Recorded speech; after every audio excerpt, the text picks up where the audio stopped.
길어진 여름과 짧아진 가을을 보면서 요즘 기후변화와 기후위기를 체감하는 분들 많으시죠. 이제 환경보호라고 말하면 좀 안일한 표현처럼 느껴지고 무색할 만큼 기후위기, 기후재난을 다들 일상으로 체감하면서 살고 있는데요. 그래서 기후위기 시대의 로컬푸드의 가치와 의미를 깨닫는 시간 준비해봤습니다. 오랫동안 로컬푸드에 관심을 가지고 관련 활동도 활발하게 하고 계신 경기도의회 전자영 의원님 오늘 모셨는데요. 안녕하세요. 예, 안녕하세요. 오랜만입니다. 네, 반갑습니다. 그러게요. 두 번째 뵈니 더 반갑네요, 의원님. 네. 지금 12월 연말이라 많이 바쁘실 텐데요. 요즘은 경기도의회 보면 내년 예산안 때문에 바쁘시다고요. 네. 의원님은 요즘 어떤 일로 제일 바쁘신가요? 늘 바쁜 것 같아요. 정말 화장실 갈 새도 없이 하루하루를 굉장히 바쁘게 살고 있는데 네. 제가 이제 후반기 의정활동을 시작하면서 저희 경기도의 더불어민주당의 수석 대변인을 맡다 보니까 네. 정말 쉴 새 없이 움직이게 되고 또 최근까지 이제 행정사무감사 마치고 네. 2025년도 내년도 예산 심사를 상임위에서 마쳤습니다. 오늘부터 이제 경기도의회에서는 각 상임위에서 예산 심사한 걸 가지고 예산결산위원회에서 이제 예산 심사에 다 돌입했거든요. 그래서 다들 모두가 바쁘게 지내고 있습니다. 아하, 지금 그러면은 그 예산이 언제 최종 통과가 되나요? 땅땅땅 두들기는 게. 일단 양당이 예. 12월 19일까지 노력하기로 했는데 잘 해야죠. 우리 경기도민들이 지금 많이 어렵거든요. 경제적으로. 그래서 민생 회복을 위한 예산도 많고 또 미래를 준비하기 위한 대비하기 위한 예산도 필요하기 때문에 여야가 잘 협의해서 협치를 통해서 우리 경기도민만 바라보고 내년 예산안 심사를 할 것으로 저는 기대하고 있습니다. 여쭤봤는데 벌써 수석 대변인님의 답변의 향기가 느껴집니다. 그래요. 지난번 우리 민생의회 나오셨을 때 오랫동안 용인 지역에서 신문기자로 활동하셨고 지역신문에서 또 로컬푸드 운동도 적극적으로 동참하셨다. 그래서 로컬푸드에 대해서 좀 의원님께 이야기를 들어보면 생생한 이야기가 많겠다 생각하고 오늘 한 번 더 모셨는데요. 우선 의원님께서 로컬푸드에 관심을 갖게 된 계기가 뭐였을까요? 실은 저는 지금 교육행정위원회에서 의정활동을 하고 있는데 원래 농정위에서 이렇게 로컬푸드 관련한 경기도 지원을 많이 하고 있어서 그 농정위에 계신 의원님들이 출연하셨으면 더 많은 얘기를 들려주셨을 텐데 저는 오늘 제가 그동안 왜 로컬푸드에 관심을 갖고 로컬푸드가 왜 중요한지 제 그냥 경험담에 비춰서 좀 이야기를 풀어볼까 생각하고 있습니다. 예, 의원님이 되시기 전에 쭉 활동을 그렇게 하셨기 때문에 그걸 여쭤보려고 한 거니까 편하게 말씀해 주세요. 제가 로컬푸드에 관심을 갖게 된 거는 그 탄소를 줄이자라는 취지에서 한 15년 전인가요? 그러니까 기자 생활할 때 기획 취재를 많이 했었어요. 그래서 국내뿐만 아니라 국외도, 그러니까 외국 사례도 좀 많이 찾아보고 그걸 보면서 우리가 그 지역 안에서 모든 것을 생산하고 소비할 수는 없지만 그래도 우리가 탄소를 좀 줄여나갈 수 있는 방법으로 로컬푸드가 대안이 될 수 있지 않을까? 이런 데에서 저는 로컬푸드 운동을 시작했거든요. 그래서 그 지역신문에서 그런 기사들을 취재하고 쓰고 하면서 여러 이제 농민들도 만나고 또 그러면서 소비자들도 만났는데 그걸 하면서 이제 협동조합 활동도 하게 됐고 그때 인연이 돼서 지금까지 우리 용인 지역에서 생산한 달걀을 계속해서 먹고 있습니다. 아, 그러니까 기후 위기에 관심을 가지면서 로컬푸드에 관심을 가지셨던 거네요. 탄소 배출을 줄이자. 그렇죠. 그 앞에서 우리 진행자님께서 언급해 주셨었는데 예전에는 환경 오염 그렇죠. 자연 보호 이런 말들을 많이 썼는데 지금은 기후 위기에 대응하는 얘기들을 많이 하잖아요. 그때만 해도 사실 기후 위기에 대비하자 이런 취지보다는 우리가 탄소를 줄여서 좀 더 그 환경을 보호할 수 있는 이런 방법이 없을까 이런 데서 시작이 됐었거든요. 근데 지금은 제가 이렇게 보니까 로컬 푸드가 굉장히 많이 확산이 됐고 네. 또 도심 지역에서도 이 직매장들이 많이 개설이 되면서 우리 소비자들의 인식이 많이 바뀌어 나가고 있는 것 같기는 해요. 그래요. 네. 저희 그래서 로컬 푸드에 대한 이야기로 차근차근 들어가 네. 보면 본격적으로 일단 사람들이 로컬 푸드가 뭐냐. 그럼 우리 지역 농산물이다.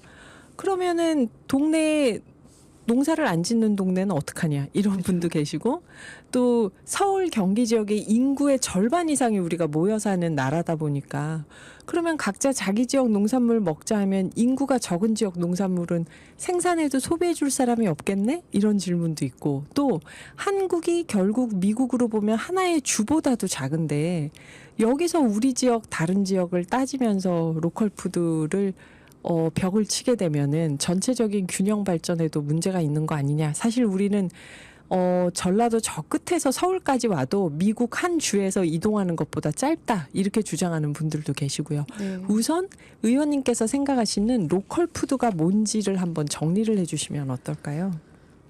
지금 질문해 주신 것들이 아마 완주에서 제 기억으로는 로컬푸드 1번지 하면은 완주가 떠오르거든요. 그때 네. 이런 얘기들이 되게 많이 나왔었어요. 그래요. 예, 그래서 하나씩 이제 정리를 하다 보면 결국에 제가 생각하는 로컬푸드의 개념은 유통 단계를 도시를 기본으로 근거지로 한다 그러면 유통 단계를 최소화하는 거죠. 그래서 여러 단계를 거치다 보면 결국에 우리가 그거를 차량으로 이동하거나 또는 배로도 이동해야 되고 네. 비행기로도 이동을 해야 되는데 그럴 때마다 저희가 화학 연료를 많이 쓰게 되잖아요. 네네. 그래서 결국에는 그런 유통 단계를 줄이고 또 하나는 뭐냐 하면 바다가 없는 데서는 해산물을 안 먹을 건가? 이런 질문도 나올 수 있거든요. 그렇죠. 그런 개념으로 접근해 보면 결국에는 우리가 이 로컬 푸드의 또 하나의 핵심은 농가 소득의 증대. 농가 소득 증대. 유통 단계를 줄이면서 농가들과 소비자가 직거래를 통해서 좀 더 소비자는 저렴하게 신선한 먹거리를 먹게 되는 거고 농가는 여러 단계의 유통 비용을 지불하지 않고도 직거래를 그렇죠. 통해서 소득을 증대할 수 있는 방법. 이것도 저는 중요한 개념이라고 네네. 생각을 하거든요. 그래서 처음에는 그 완주에서 로컬 푸드 시작할 때만 해도 이러한 얘기들이 굉장히 많이 나왔는데 네. 지금은 이게 조례로도 사실 정립이 어느 정도 개념이 되어 있습니다. 그래서 제가 좀 자료를 조사를 해보니까 우리 네. 경기도에는 지역 농산물 이용 촉진 등 농산물 직거래 활성화에 관한 법률 그리고 요거에서 이제 나온 게 경기도 지역 농산물 육성 및 지원 조례가 있어요. 네. 여기에서 개념을 어떻게 정리를 하고 있냐면 생산자와 소비자에게 적당한 가격을 보장하고 지속 가능한 방법으로 경기도에서 생산 가공되어 직거래 또는 물류센터를 통한 2단계 이하의 유통 단계를 거쳐 경기도민에게 공급되는 농산물 이렇게 해서 이제 로컬 푸드의 개념을 어느 정도 정리하고 있습니다. 그래서 이걸 간단히 얘기하면 가장 빠르게 신선한 상태의 먹거리를 우리 농가 또는 이게 축산을 하는 축산 농가 또는 그 바다에서 또 수산을 하는 수산업을 하는 농가에 그냥 바로 우리가 그 유통 단계 거치지 않고 빠르게 먹을 수 있는 그런 거라고 쉽게 정리하면 될 것 같아요. 네, 직거래가 여기서 중요한 열쇠말이네요. 그러면 여기서 또 저희가 궁금한 것 하나. 그래서 지역에 로컬 매장들이 좀 있잖아요. 로컬 푸드 매장들이. 그럼 로컬 푸드 매장에 오는 농산물은 그럼 다 직거래로 온 걸까? 그럼 이 가격이 지역에서 막 저렴하게 살 수 있는 마트, 떨이하는 이런 데보다 더 저렴한 걸까 이게?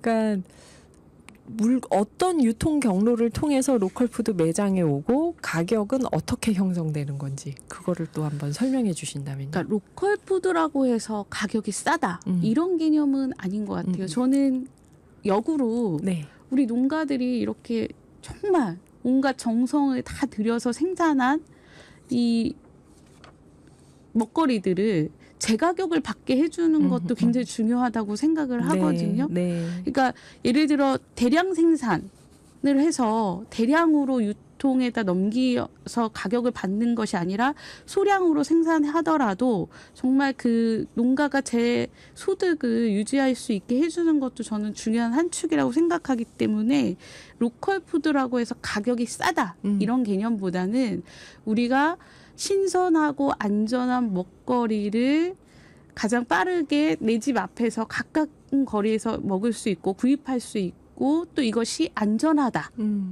안전한 먹거리다라고 보장이 된다 하면 그것만으로도 굉장히 장점이 많은 것 같아요. 네. 저희가 음악을 좀 듣고 잠깐 쉬었다가 의원님과 이야기 이어가 보겠습니다. 네. 최숙자님이 유튜브 실시간 댓글창에 이런 얘기 써주셨네요. 로컬 푸드는 생산자를 직접 만난다는 거죠. 싱싱한 건 말할 필요가 없죠. 몇 단계 거쳐오는 채소나 다른 먹거리와는 비교가 안 됩니다. 그 맛이 살아있으니까요. 또 싱싱하기 때문에 오래 두고 먹어도 끝까지 그 맛이 변화가 거의 없어요. 그런 점에서 저는 로컬을 아주 좋아하는 사람 중 한 명입니다 하셨는데 맞아요. 최숙자님. 제가 음식 재료 사놓고 그때그때 못해 먹거든요. 이 식구 수도 적고 막 이러니까.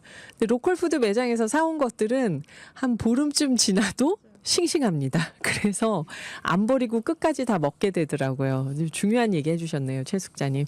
오늘 전자영 경기도 도의회 의원님과 로컬 푸드 이야기 나누고 있는데요. 워낙에 전자영 의원님이 의원 되시기 전부터 지역신문 기자로 활동할 때부터 로컬 푸드 운동에 적극적으로 동참하셨던 분이라 좀 긴 역사를 두고 10년, 15년 우리나라 그 수도권 지역 로컬 푸드 어떻게 자리 잡게 됐는지도 좀 얘기를 듣고 있습니다. 저희가 질문을 또 좀 이어가 보면요. 일단 로컬 푸드 매장엔 그러면은 아까 로컬 푸드는 직거래, 유통 단계 줄이고 농가 소득을 올리는 두 가지 원칙으로 정한다 하셨는데 그러면 로컬 푸드 매장에 들어가는 농산물들은 뭐 경매나 도매 시장을 거치지 않고 곧장 가는 건지 어떤 농산물들이 로컬 푸드에 들어오는지 좀 얘기해 주시면요. 제가 용인의 사례를 네, 들어서, 용인 사례요. 예. 용인 사례를 좀 들어서 얘기를 해보겠습니다. 네. 저도 이제 로컬 푸드 매장을 자주 가거든요. 아, 네. 제 집 앞에 이제 농협 안에 샵인샵 개념으로 이제 로컬 푸드 매장이 좀 크게 있는데요. 맞아요. 이제 그 로컬 푸드 매장마다 이 오는 로컬 푸드 종류, 야채라든지 과일이라든지 또 가공품들이 좀 달라요. 차이가 좀 있긴 한데 네. 이제 저희 용인 같은 경우에는 시설 채소들이 굉장히 많이 나요.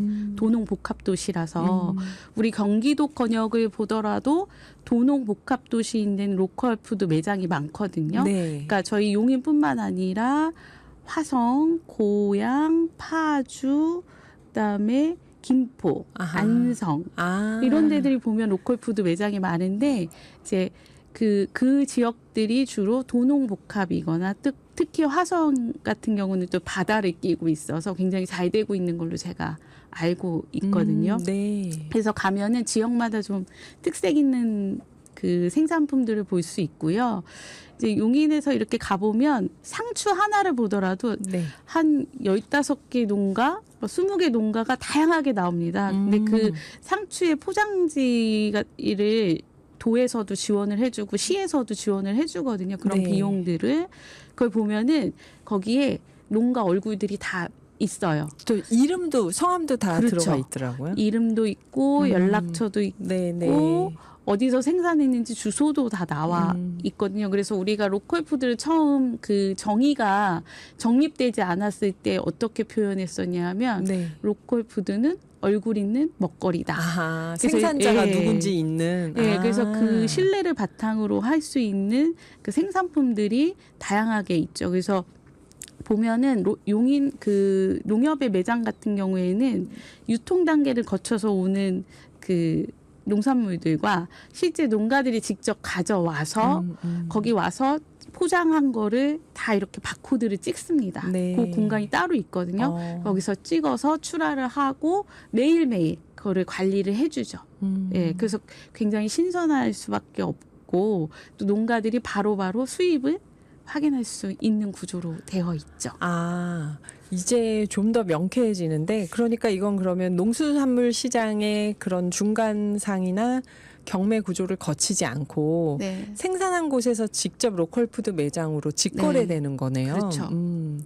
그러면 확실히 신선도나 안전 같은 거는 농사를 짓는 분들이 실명으로 판매하시는 거니까 보장이 된다고 그럼요. 봐야겠죠. 만약에 그 이름과 얼굴을 걸고 소비자와 만나는 거잖아요. 네네. 근데 신뢰가 깨지게 되면 자연적으로 입소문이 날 수밖에 없죠. 이 농가의 깻잎은 어떻더라. 상추는 어떻더라.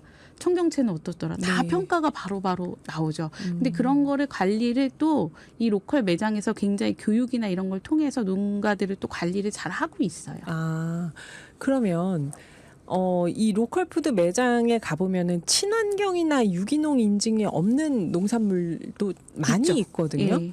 그럼 이 친환경이나 유기농이 아닌데 이거를 안전하다고 할 수 있는 걸까 하는 생각도 들던데 그건 어떻게 보시나요? 아마 소비자 입장에서는 주저할 수도 있죠. 네. 우리가 유기농이 더 안전하다고 생각하는 게 일반적인데요. 네네. 그래서 제가 앞에서도 설명드렸지만 자기 자신을 걸고 내놓는 농산물이기 때문에 친환경 인증, 뭐 G마크, 유기농이냐 아니냐 이런 것도 되게 중요하지만 결국에는 나를 걸고 하는 이 먹거리에 대해서만큼은 자신이 굉장히 잘 알 것 같아요. 그래서 저는 최소한 로컬 푸드 직매장에 나오는 농산물이나 먹거리들은 그 시스템 안에서 관리가 되고 있고 또 본인이 스스로 책임져야 되는 부분이 거의 99.9%이기 때문에 저는 안전하다고 믿고 선택하셔도 될 것 같아요.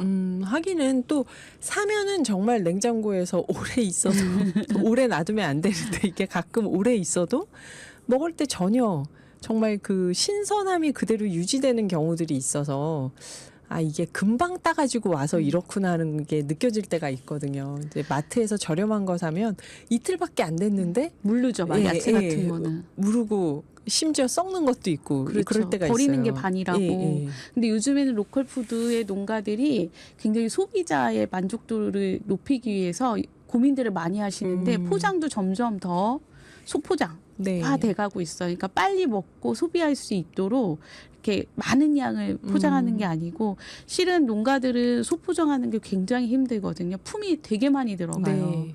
그럼에도 이제 그런 소비자의 그 니즈들을 만족시키기 위해서 고민들을 많이 하시는 것 같아요. 다만 이제 이런 건 보완이 돼야죠. 지금 포장재 같은 걸 많이 지원하는데 우리가 기후 위기 얘기하고 그럼요. 있고, 비닐 포장이면. 예, 그래서 그 포장재를 좀 더 친환경으로 어떻게 더 바꿀 수 있을까, 개선할 수 있을까 이런 고민은 좀 필요합니다. 네. 저희 김현식의 눈 내리던 겨울밤을 듣고 의원님과 3부에서 또 마저 이어가 보겠습니다. 경기도 도의회 전자영 의원님과 로컬푸드의 가치와 의미에 대해서 이야기 나누고 있는데요. 9249님이 이런 문자 주셨네요. 제가 사는 경북 구미시에 금오산 자락 아래 로컬푸드 매장이 있습니다. 남편이랑 가끔씩 장 보러 가는데요. 요즘은 거기서 사온 메리골드 꽃차를 따뜻하게 잘 마시고 있어요. 그러셨어요.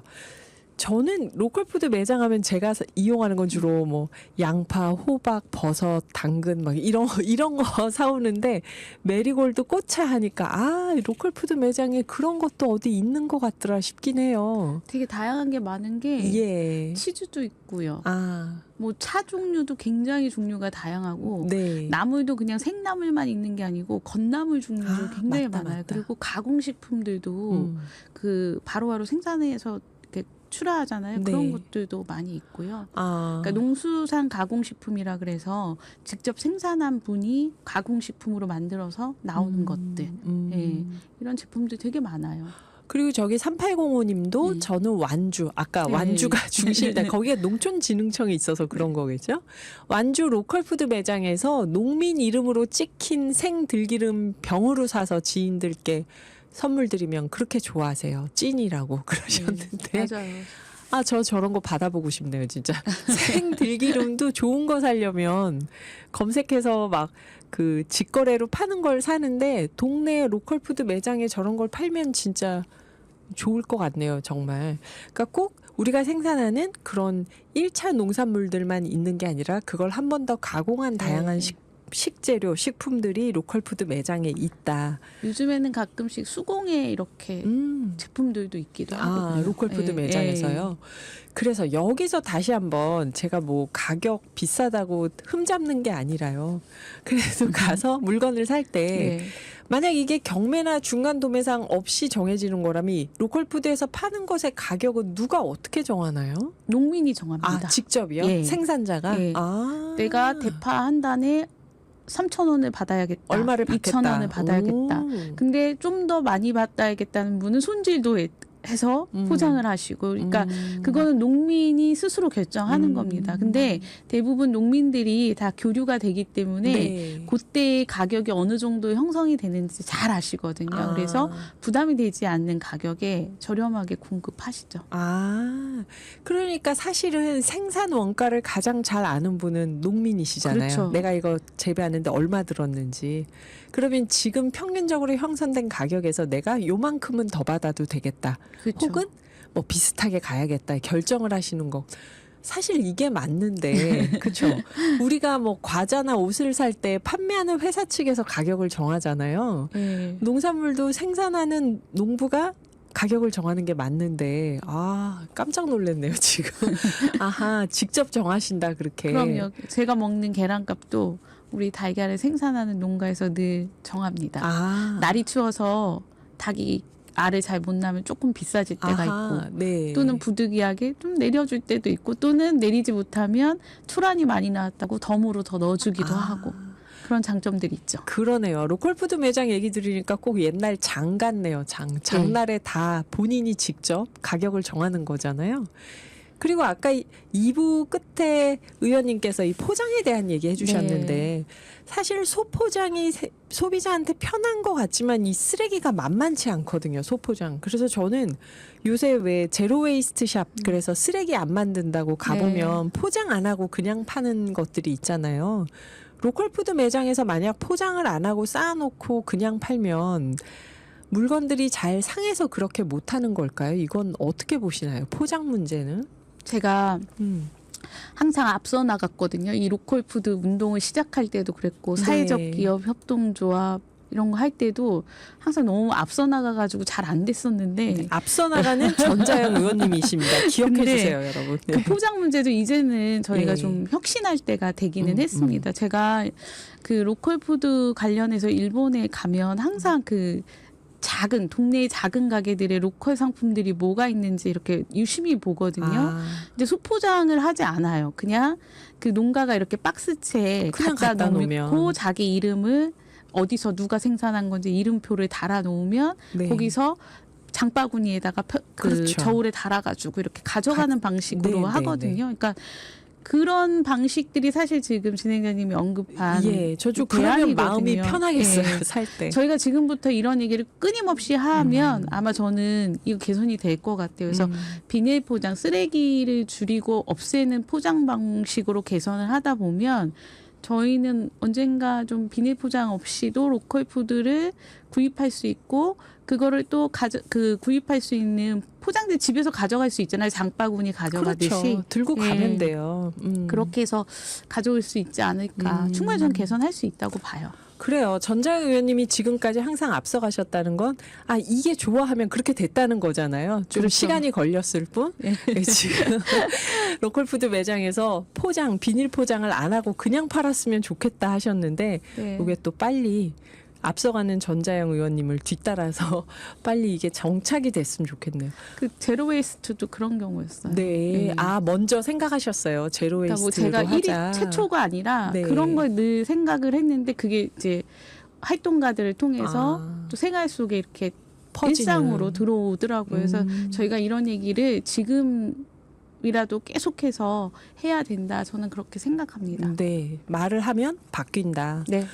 진짜 그 비닐 포장들 때문에 물건을 한번 사가지고 집에 와서 이 식자재들을 냉장고에 넣으면서 상당히 스트레스가 와요. 뭐 오늘의 기후에서 뭐 기후 생각하자 하면서 오늘 나는 비닐 봉지를 도대체 비닐 포장재를 몇 개를 지금 버리고 있는 거냐 하고 막 스트레스가 오는데 맞아요.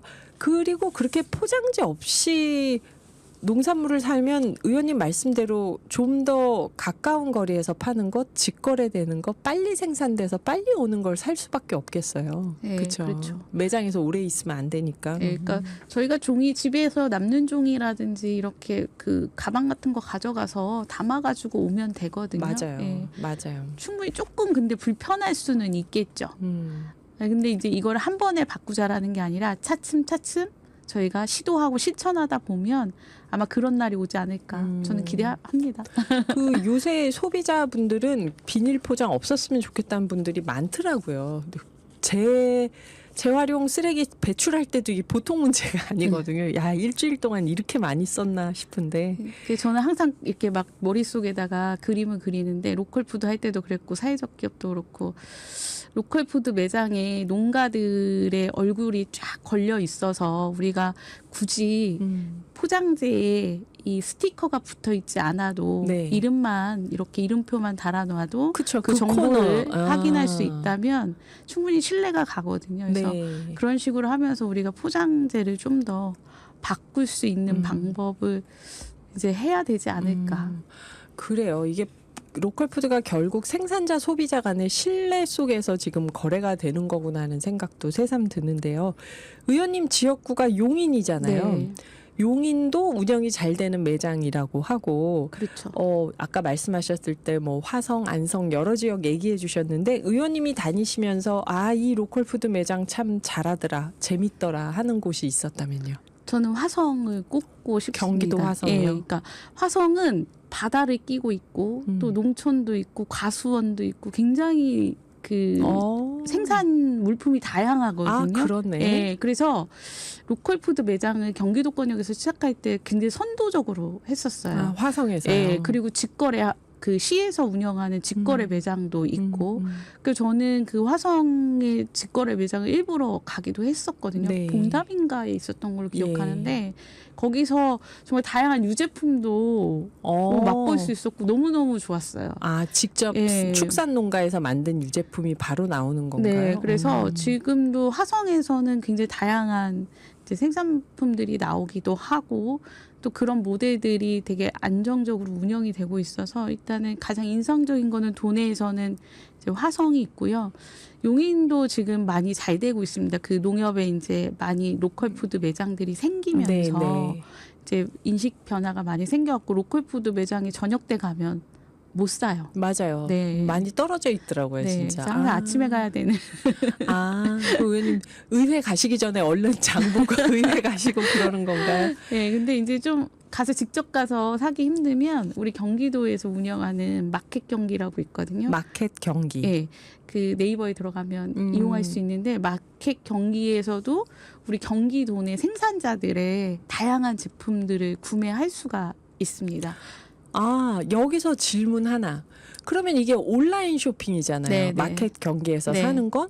온라인 쇼핑이면 이것도 장거리 운송이 될 수도 있는데 이것도 로컬푸드 매장이라고 볼 수 있을까요? 저는 이제 우리가 유통 단계를 아까 정의를 했잖아요. 최소 유통 단계를. 두 개 단계 이하로 네. 한다. 아마 그런 개념에서 마켓 경기를 좀 바라봐 주시면 좋을 것 같아요. 그러니까 우리 경기도 내 농가들의 소득을 좀 높이고 유통 단계를 줄여서 이제 직거래하는 방식의 온라인 매장이라고 보시면 될 것 같아요. 그러니까 유통을 2단계 이하로 네. 한다니까 생산 농가에서 직접 만약에 우리 집으로 보내는 네. 거면은 그 로컬푸드로 볼 수 네, 있다. 그렇네요. 끝으로 의원님이 생각하실 때 아까 그 농가 소득을 증대한다는 것도 로컬푸드의 중요한 의미다 하실 때 제가 심쿵했어요. 맞아. 그게 중요하지. 지속 가능하려면 생각했는데 생산하는 농민도 또 이용하는 시민도 이렇게 다 같이 상생하는 로컬푸드가 되려면 지금보다 어떤 게 보완되는 게 좋다고 보시는지요? 저는 첫 번째는 우리 농민들의 일을 좀 덜어줬으면 좋겠어요. 지금 우리 소비자는 편한 거 위주로 상품을 선택을 하지만 실제로 농가에서 생산도 하고 포장도 하고 네네. 배송도 하고 또 마케팅도 해야 되거든요. 맞아요. 그러니까 이런 거를 다 농가에게 맡기는 것은 저는 안 된다. 바로 이거는 개선을 해줘야 된다. 그래서 농가는 오로지 좋은 농산물들을 생산해낼 수 있는 구조로 만들어주고 그 부수적인 역할들은 좀 우리가 정책의 설계를 통해서 좀 지원을 해야 된다. 그래야 포장재 같은 것도 네. 바꿀 수가 있고 신뢰를 줄 수 있는 다양한 마케팅들도 나올 수 있다고 보거든요. 그래서 네. 첫 번째는 농가의 부담을 좀 덜어줘야 된다는 게 있고요. 두 번째는 우리 소비자분들이 우리가 한 번 선택하기는 어렵지만 한 번 선택해 보면 이 로컬 푸드가 왜 좋은지 알잖아요.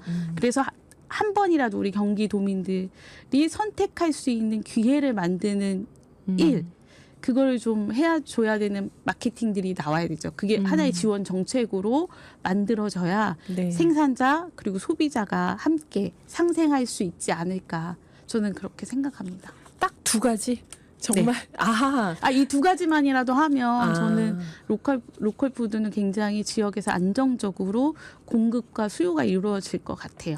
좋은 걸 아니까 한번 네, 써본 그럼요. 사람들은 이 말씀도 또 마음에 와닿네요. 농민들 부담을 덜어드리는 쪽으로 지원 정책이 있어야 된다. 네. 그러니까 소비자 마음에 들도록 일일이 소포장하는 것까지 농민들 일이 되면 안 되는 거잖아요. 그럼요. 굉장히 힘듭니다. 그 소포장하는 게. 네. 그래요. 우리가 쓰레기 안 만드는 것도 있지만 농민들 부담을 더는 측면에서도 이 소포장 문제는 좀 더 생각을 해봐야겠네요. 네. 오늘 또 제가 하나만 좀 홍보 좀 하고 그럼요. 가려고. 네. 홍보해 주세요. 우리 경기도에서 이제 여러 지원 정책들을 하고 있는데 지금 그 로컬푸드 직매장 등록제를 시행한다고 하고 있거든요. 그래서 우리 경기도 조례 아까 제가 앞서 언급을 해드렸는데 그 조례상의 기본 요건을 충족한 직매장으로 등록을 하면은 우리 경기도 그 누리주의 정보가 다 공개가 돼요. 그래서 네. 소비자들한테 그 정보가 공개가 되기 때문에 매장이 어디에 있는지 뭐 이런 위치나 이런 것들을 다 알려줄 수 있고요. 또 로고가 붙거든요. 그래서 로고를 사용해서 홍보도 할 수 있고 그다음에 판촉 행사 또 농산물 생산시설 구축 그다음 직매장 컨설팅 교육 그다음에 우리가 늘 강조했던 포장재 및 안정성 검사 뭐 이런 예산을 지원받을 수 있다고 해요. 그래서 우리 로컬푸드 직매장 등록제를 많이 이용해 주셨으면 좋겠습니다. 네. 전자영 의원님이 말씀하신 로컬푸드 직매장 등록제에 대한 자세한 이야기는 저희가 오늘의 기후 밴드에 또 올려두겠습니다. 오늘 의원님 바쁜 시간 내주셔서 감사합니다. 재미있는 얘기 정보가 많이 됐고요. 다음에 또 뵐 수 있었으면 좋겠네요. 네, 다음에 또 불러주시면 제가 더 맛있는 로컬푸드를 갖고 나오겠습니다. 네. 감사합니다, 의원님. 네, 고맙습니다. 감기 조심하세요. 네.